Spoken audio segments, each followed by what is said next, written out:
Those doors, I'm a fool for your love.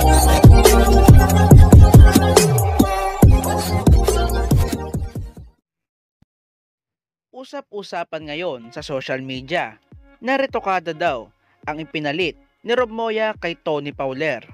At alam din naman natin na si Tony Fowler ay proud retokada. Ngunit, sino nga ba talaga sa kanila ang tunay na maganda? Narito ang kanilang then and now.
Kayo mga ka-DJ, sino sa tingin nyo ang mas maganda sa kanilang dalawa?